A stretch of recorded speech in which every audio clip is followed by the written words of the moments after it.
Muy buenas, hace tiempo que no saco un vídeo de la saga de Historia de la Ciencia y me apetecía. Tengo varias ideas así para próximos temas de Historia de la Ciencia y hoy quería tratar un tema que creo que está realmente más o menos resuelto, pero que sigue constituyendo un prejuicio muy grande en la sociedad. Sigue habiendo mucha gente que sigue pensando que de alguna manera el cristianismo o la iglesia retrasaron la sociedad, la sociedad europea, ¿no? Y recuerdo, por ejemplo, un capítulo de Padre de Familia donde Brian va a un universo alternativo donde nunca ha habido iglesia ni cristianismo y entonces están como en el futuro, ¿no? Porque claro, esos 1000 años de oscuridad de la Edad Media no han pasado nunca porque no ha habido cristianismo y no ha habido iglesia y entonces viven como en el 3000, ¿no? Como quien dice, porque esos 10 años se han recuperado en algo productivo, ¿no? Como si no se hubiese hecho algo productivo en la Edad Media europea, cristiana, ¿no? Entonces yo creo que a pesar de que en el mundo académico yo creo que nadie piensa eso, sí es verdad que sigue constituyendo un prejuicio y un prejuicio que tanto detractores del cristianismo o detractores de la iglesia en general pues pueden arguir, ¿no? De que el cristianismo y la iglesia retrasaron la cultura, la ciencia y la filosofía en Europa. Entonces, yo creo que está bien, yo creo que es un tema interesante, aunque académicamente no tenga mucho valor, porque yo creo que nadie en la academia lo sostiene. Creo que sí es interesante analizar este prejuicio, ¿no? Porque sigue existiendo, sigue existiendo. Entonces, vamos a dividir esta pregunta en dos cosas diferentes, en dos preguntas diferentes. Primero, si el cristianismo como religión tuvo un efecto particularmente negativo sobre la ciencia y la filosofía, eso sería la pregunta uno. Y la pregunta dos sería si la Iglesia como institución causó perjuicio o retraso o lo que sea, ¿no? Esto sería un poco las dos preguntas porque estamos hablando de cosas diferentes. Por una parte la institución y por otra parte la religión en sí, la creencia, ¿no? Por decirlo así. Entonces, con respecto a la idea de que el cristianismo, es decir, que la creencia o que la fe cristiana como tal causase algún tipo de retraso o estancamiento, yo creo que es totalmente falso y para demostrar esto no hace falta más que irse un poco atrás. Es decir, hay que ver el estado de la cultura antes de la llegada del cristianismo. Yo creo que mucha gente que piensa que el cristianismo o la iglesia causaron algún prejuicio en la cultura occidental se piensan que la gente estaba como quien dice en la antigua Grecia con toda la super tecnología que tenían allí, Platón y Aristóteles hablando con Euclides y Ptolomeo acerca de las cosas y que de repente llegan los cristianos y que volvemos aquí a casi tener que inventar la rueda, ¿no? Y eso no es así, realmente la cultura griega ya se ha transformado muchísimo y la cultura griega, o sea, la cultura grecolatina, la cultura clásica, se ha transformado antes de que llegue el cristianismo. El cristianismo, de hecho, se puede ver como una consecuencia más, es decir, como no más que otra forma de pensamiento tardoantiguo. Podemos remitirnos, por ejemplo, al neoplatonismo. El neoplatonismo, que se desarrolla especialmente entre el primer siglo y el quinto siglo después de Cristo. Esa, digamos, la época de oro del platonismo, del neoplatonismo, con Numenio de Apamea, con Plotino, con Jámblico, Proclo, etcétera. Si nosotros nos remitimos, por ejemplo, a este tipo de filosofía, que después tendrá un eco tremendo, pues nosotros vamos a ver que, pese a ser paganos, realmente están llegando a muchísimas similitudes con el mundo, con el pensamiento cristiano, hasta el punto de que San Agustín, por ejemplo, que sí es un pensador cristiano, va a considerar que Plotino, que es el padre, digamos, fundador del neoplatonismo, es divino, ¿no? e incluso el hecho de que Proclo fuese copiado y alabado en textos cristianos a través del nombre de Dioniso Areopagita, ¿no? Dioniso Areopagita es un personaje cristiano que escribió una serie de textos, pero hoy sabemos que esa serie de textos no eran más que una copia de Proclo, que es un autor pagano, y como para hacer circular esos textos en los círculos cristianos, pues se cambió el nombre de Proclo y se puso el nombre de Dioniso Areopagita. Con lo que no hace más que demostrar que las similitudes entre el neoplatonismo y el cristianismo eran tantas que un texto podía pasar por otro y la gente lo tenía por normal, ¿no? Y entonces, ¿qué dice esto?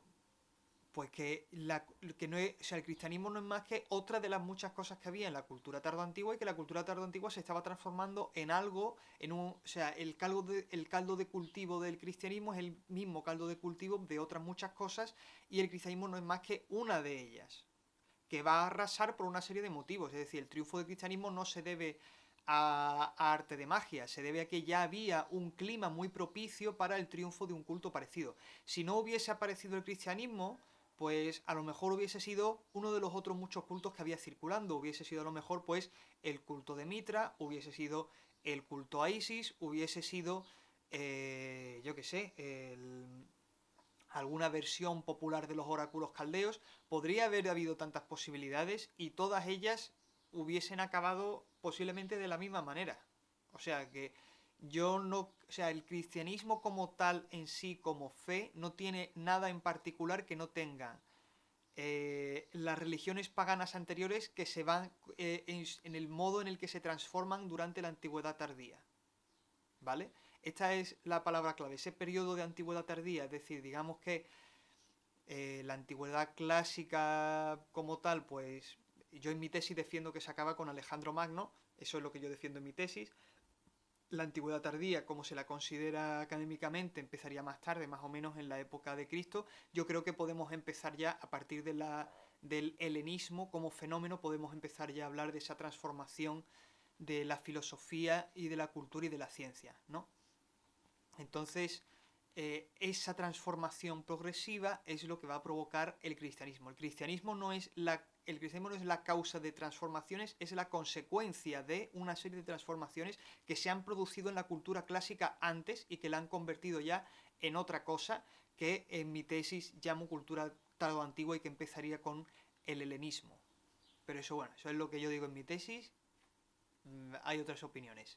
Y después, bueno, pues tenemos la pregunta de la Iglesia como institución ha provocado retraso, la Iglesia como institución ha causado algún perjuicio como institución en sí. Y aquí la pregunta de nuevo es, yo creo que la respuesta a esta pregunta es negativa, por lo siguiente, básicamente. Primero que la Iglesia, hay un fenómeno objetivo que todo el mundo tiene que reconocer, que es que la Iglesia ha ayudado, o sea, sin duda ha ayudado a la conservación de de la cultura clásica. Y esto en varias partes, porque claro, hay una grandísima parte de la cultura clásica que primero se conserva gracias a los árabes y que después entra en el mundo europeo a través de España y de Sicilia, eso ya lo sabemos, pero esto no es, o sea, esto digamos es una amplia parte que se conserva gracias al mundo árabe y que después entra de nuevo con la llegada de griegos a Europa. Griegos bizantinos refugiados a medida que el imperio, o sea, a medida que los turcos van entrando en lo que es Grecia y los Balcanes, muchos griegos, muchos bizantinos, griegos que, o sea, griegos, lo que nosotros conocemos como bizantinos, llamaríamos bizantinos, entran en Europa y traen muchos textos griegos. De hecho, muchos de estos griegos refugiados, por decirlo así, entran en lo que van a ser ayudan en lo que sería la creación de las ediciones Princeps que nosotros utilizamos hoy día para hablar de Aristóteles, Platón, etcétera. Entonces digamos que hay dos momentos, primero con el mundo árabe, después con la llegada de de los refugiados griegos que entran todos estos textos clásicos, pero en Europa ya había una tradición de textos clásicos, lo que pasa es que no era tan abundante ni tan fuerte como lo era. Básicamente la sabiduría clásica se había conservado principalmente a través de lo que podríamos decir manuales o a través de lo que podríamos decir textos de referencia universales, rollo enciclopedia, ¿no? Entonces, por ejemplo, en Europa existen textos enciclopédicos que trataban de recoger todo el pensamiento tardoantiguo de manera que pudiese ser fácilmente trasladado y copiado. Porque, a ver, tenemos que tener en cuenta que estamos hablando de una época en la que los textos se copiaban a mano y que por tanto había que ser muy selectivo con lo que copiaba, con lo que se copiaba. O sea, pensad, cualquiera de vosotros, pensad en lo que supondría para vosotros tener que copiar un texto, pongamos vuestra novela favorita, vuestro ensayo favorito, lo que sea. Imaginad copiar ese texto una o dos veces. Os puede llevar la vida, o sea que imaginaos copiar una novela como El Quijote con lo larga que es, ¿no? Entonces, claro que se priorizaban textos y se priorizaban más textos que fuesen de naturaleza enciclopédica, por decirlo así, a textos que fuesen de una naturaleza individual. Entonces, textos como, por ejemplo, eh, las etimologías de San Isidoro de Sevilla, que es posiblemente la mayor figura que ha dado mi ciudad Sevilla a todo el mundo. Isidoro de Sevilla fue copiado en toda Europa precisamente porque las etimologías eran una obra enciclopédica que recogían toda la sabiduría antigua. O sea, de una manera muy mala, de una manera muy pobre, de una manera muy a veces corriendo y equivocada, pero claro, estos errores, digamos, se perdonan cuando uno entiende que estamos hablando de una obra tan enciclopédica, ¿no? Igual que, por ejemplo, otras obras de naturaleza enciclopédica fueron, pues, por ejemplo, obras de Alcuino o las obras de Beda el Venerable. Beda el Venerable, que de Isidoro de Sevilla y Beda el Venerable hablaré más adelante, porque creo que son dos figuras de extrema importancia en la historia de la ciencia europea, ciencia filosofía europea. Beda el Venerable también escribe una serie de obras que son de esa naturaleza también enciclopédica y también de naturaleza histórica. Beda es además historiador, y entonces, claro, gracias a él precisamente, o sea, Beda el Venerable, y Beda el Venerable, que era por cierto de Northumbria, del norte de Inglaterra, y gracias a Isidoro de Sevilla, se conservó muchísimo de la antigüedad clásica, igual que, por ejemplo, la obra de Boecio, que es otra obra también de naturaleza enciclopédica. Hay un momento, cuando hemos dicho antes que la cultura clásica se transforma, hay un momento en que la propia cultura clásica, o digamos, ese nuevo mundo que se está generando a partir del viejo, ese nuevo mundo encuentra que se ve con el legado clásico a sus hombros. Y entonces, en ese momento es cuando, por decirlo así, se deja de continuar, por decirlo así, la época clásica, y entonces empieza una fase de asimilación de lo que ha pasado, como si fuese una cultura anterior, por decirlo así.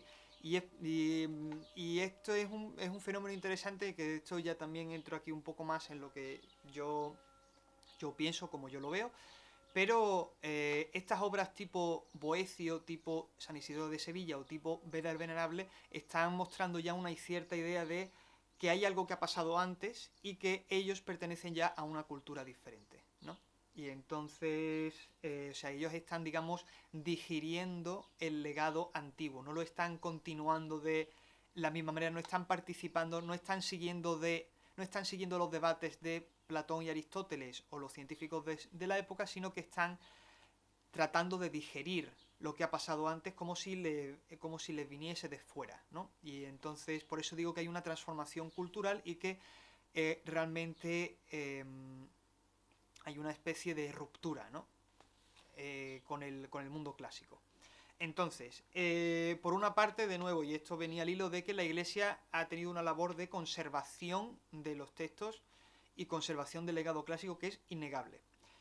En segundo lugar, tenemos también que entender que no, incluso cuando se hacían purgas de texto, no estaban haciendo purgas que fuesen muy diferentes de otras purgas que se hacían también. O sea, los cristianos no eran los únicos que purgaban. Y no voy a hablar aquí de los musulmanes, voy a hablar aquí de los neoplatónicos. Los neoplatónicos, que eran paganos, es decir, ya hemos hablado de la corriente del neoplatonismo, paganos, y también purgaban. Y por una razón muy sencilla que ya he mencionado, que es copiar los textos. O sea, copiar, o sea, o sea, en un pueblo nada más que hay 5 que saben escribir y hay una biblioteca. ¿Qué textos vas a copiar? Pues no vas a copiar cualquier texto, vas a copiar textos que tú entiendes, es decir, textos que para tu paradigma cultural merece la pena de verdad copiar. No vas a copiar cualquier cosa, ¿entiendes? Entonces, por ejemplo, que haya textos que se hayan perdido, básicamente porque no fueron tan copiados como otros textos, no es algo que podamos echar la culpa a la gente de la época. O sea, la gente de la época estaba haciendo lo mejor que podía con el material que tenían.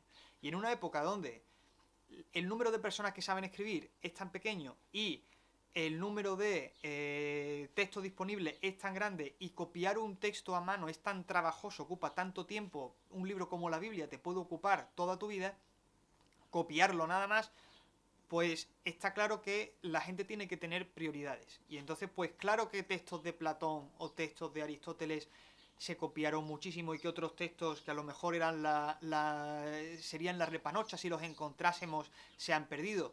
Desde nuestra perspectiva de nosotros del siglo XXI, a lo mejor texto, yo que sé, pues de Aristarco de Samos. Aristarco de Samos fue el primero en proponer la teoría heliocéntrica. La gente no consideró que Aristarco de Samos fuese en su época precisamente el mejor científico del mundo. La gente veía que, por ejemplo, otras personas del estilo de Ptolomeo pues tenían un rigor científico más grande que Aristarco, y entonces pues Aristarco no conservamos las obras de Aristarco. ¿Tenemos que echar la culpa a los cristianos o a los neoplatónicos o a la gente de la antigüedad tardía por no haber copiado textos de Aristarco de Samos? Pues no, no podemos echarle la culpa, ¿no? Yo creo que la gente hace lo que puede con el material que tiene, y la gente en esa época pues hacía lo que podía con el material que tenía. Y lo hacía siguiendo sus propias concepciones, sus propias creencias, que es exactamente lo que hacemos nosotros ahora. O sea, no vayamos a creer que toda la ciencia, como está hoy día fundada, está exenta de principios o de creencias. O sea, es cierto que la ciencia ha llegado a un nivel de objetividad mayor que impide que ciertas concepciones o ciertas creencias nos afecten de una manera, pero eso no significa que la ciencia esté exenta de concepciones y que esté exenta de incluso creencias o paradigmas que la vuelven ciertamente difícil y racional, ¿no? Y a lo mejor resulta que dentro de 2000 años la gente encuentra papers que han sido rechazados por universidades prestigiosas hoy día y se quejarán de nosotros diciendo hay que ver la gente del siglo XXI que rechazó estos papers, cuando hoy día estos papers están considerados yo qué sé, el santo grial, ¿no? Nosotros hacemos lo que podemos con el material que tenemos y en el siglo III antes de Cristo pues la gente hacía lo que podía con el material que tenía. Y eso es lo que siempre se ha hecho y eso es lo que siempre se hará, y nada cambia realmente, todo continúa el mismo ciclo. Y ya veo ahí que llevo casi 20 minutos, así que voy a dejar de hablar y creo que no me dejo nada en el tintero. Bueno, sí, hay una cosa que sí quería mencionar antes, que se me ha olvidado, y con esto ya cierro. Tengo ahí la chuleta. Y con esto cierro, que es que la Iglesia como institución se constituye aparte del Estado. Y esto va a ser muy importante porque, mientras que, por ejemplo, en el mundo islámico no existe una institución como la Iglesia, es decir, el mundo islámico carece de una cosa como la Iglesia musulmana, no existe algo así, ¿no? Digamos que las instituciones político-religiosas en el Islam tradicional, en el tiempo del califato, eran la misma institución, es decir, la misma institución, la misma corte del califa o la misma corte del sultán era poder religioso, poder político simultáneamente las dos cosas. Y en Europa no, en Europa había una cosa que era el Estado y otra cosa que era la Iglesia. Eran dos instituciones separadas. Yo creo que eso ha acabado siendo un logro, primero porque precisamente nuestra cultura ha sido la primera en separar, o sea, ha tardado muchos siglos, ¿no? Pero al final nuestra cultura ha sido la que ha separado religión y política, es decir, religión como creencia y religión como base, por decirlo así, moral. Nosotros hemos separado eso de la moralidad y del Estado. Y eso creo, o sea, no estoy seguro, yo aquí un poco de especulación, pero yo creo que precisamente porque en Europa hemos tenido esa institución, iglesia, separada del Estado, nosotros hemos separado esas dos cosas. Yo creo que, o sea, a simple vista por lo menos parece muy, muy obvio y de cajón, pero no lo sé. Igual hay investigadores que han trabajado esto. Y no solamente eso, sino que precisamente el hecho de que a la iglesia, al ser una institución tan grande, ha provocado también una pluralidad de voces. Es decir, la gente piensa que la iglesia, mucha gente por lo menos piensa que la iglesia tiene una voz muy clara, pero esto es una cosa relativamente moderna. La iglesia ha estado llena de disputas, la iglesia ha estado llena de debates, y toda la historia de la iglesia medieval es la historia de gente peleándose con otra gente sin piedad ninguna y escribiéndose textos, y hay debates de autores discutiendo con autores. La idea de que la iglesia paralizó debates o paralizó la cultura es ridícula si uno atiende a la cantidad de debates que había dentro de la propia iglesia sobre temas importantísimos que después acabarán afectando a la historia de la ciencia, ¿no? Entonces, y esto además tiene otra consecuencia más, y es que, claro, por ejemplo, cuando nosotros pensamos en la fundación de la universidad, ¿qué es la universidad sino una institución separada del Estado? Cuando eso, por ejemplo, en otros sitios no fue así, ¿no? Entonces, tenemos que tener en cuenta, por ejemplo, que en el mundo islámico la mayoría de las instituciones científicas estaban ligadas de alguna manera al poder político / religioso, o estaban ligadas al interés particular de o bien cierto gobernador o cierto califa o de cierta persona en concreto, ¿no? Sabemos, por ejemplo, que había grandes bibliotecas privadas, sabíamos que había centros de estudios privados, sabemos que hay mucha gente que enseñaba en sus propias casas, pero, por ejemplo, la idea de tener una institución separada e independiente, como por ejemplo hoy día tenemos la universidad, claro, una cosa así no ha existido en otras culturas, y sin embargo aquí se ha desarrollado porque, y esta es de nuevo, esto es mi visión del asunto, yo creo que aquí ya había una tradición de tener una institución separada del Estado, que era la Iglesia. La Iglesia ya era una institución separada del Estado, y entonces si ya partimos de ahí, la idea de generar una institución como la universidad es mucho menos alocada, ¿no? Porque suena razonable el tener una institución separada, ya no solamente del Estado, sino también separada del Estado y también separada de la Iglesia. O sea que ahí va un poco la historia. Y bueno, yo no entretengo más, ya este vídeo se ha hecho largo, y si tenéis preguntas podéis dejarlos en los comentarios, suscribirse al canal si queréis ver más cosas como estas, y nos vemos en el próximo vídeo. Dios sabe de qué tema se me ocurrirá hablar.